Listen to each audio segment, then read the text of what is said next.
Bon trot à toutes, bon trot à tous, on se retrouve dans l'heure de trot, vidéo tuto, vidéo explicative sur les courses de trot. Alors qu'est-ce que c'est? Eh bien c'est un cheval, un trotteur, qui tracte un attelage, une sorte de petite carriole appelée un sulky, et qui doit trotter le plus rapidement possible pour franchir le premier la ligne d'arrivée et remporter la course. Assis sur ce sulky, le cavalier jockey appelé ici un driver ou driver, c'est lui qui gère et contrôle le cheval pendant toute la durée de la course. Des courses qui peuvent aller de 1600 mètres pour le prix de vitesse à Cannes-sur-Mer jusqu'à 3000 voire 4000 mètres, mais c'est un petit peu plus rare. Généralement, les courses sont autour de 2650 mètres à peu près.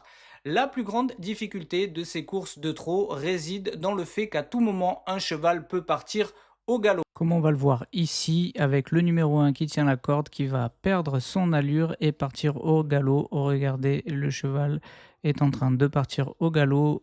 C'est terminé pour lui. Je rappelle que le trot est une des allures naturelles du cheval avec le pas et le galop. Le cheval a droit à 15 foulées durant toute la durée de la course. 15 foulées au galop avant que son driver ne puisse le récupérer et le remettre au trot sous peine de disqualification. 15 foulées, mais 0 dans les 200 derniers mètres.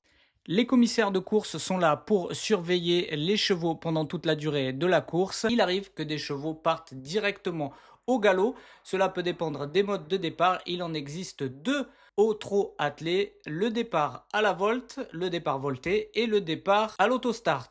On va regarder en image les deux exemples de départ. Ici, c'est un départ à l'autostart. Voilà, une voiture équipée de bras mécaniques qui se rabattent pour laisser place aux chevaux qui partent du coup bien lancés. Autre type de départ, le départ à la volte. Les chevaux sont à l'arrêt et effectuent un quart de tour pour rejoindre la piste. Voilà, on reconnaît la piste de Vincennes. Je ne vous ai pas parlé des sols. Là, c'est en mâche fer. Les surfaces, il existe des surfaces sur gazon, sur sable, etc. Voilà, vous en savez un petit peu plus sur les courses de trot. Ça tombe bien, Crooner est engagé à Langon, chez lui, à domicile, sur ses terres, là où il s'entraîne. Je ferai un énorme podcast d'avant-course. En attendant de voir qui est engagé, on étudiera les forces en présence. En attendant, je vous souhaite un bon trot, une bonne soirée. Bye bye.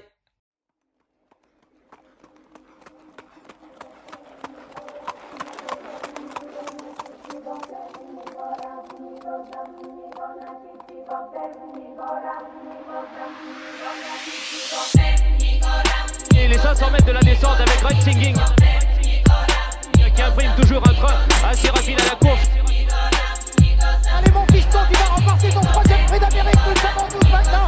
Permissionnaire résiste à la corde. Permissionnaire qui prend l'avantage sur Ourasi à l'extérieur. Great Singing est à la corde et qui ne veut pas céder.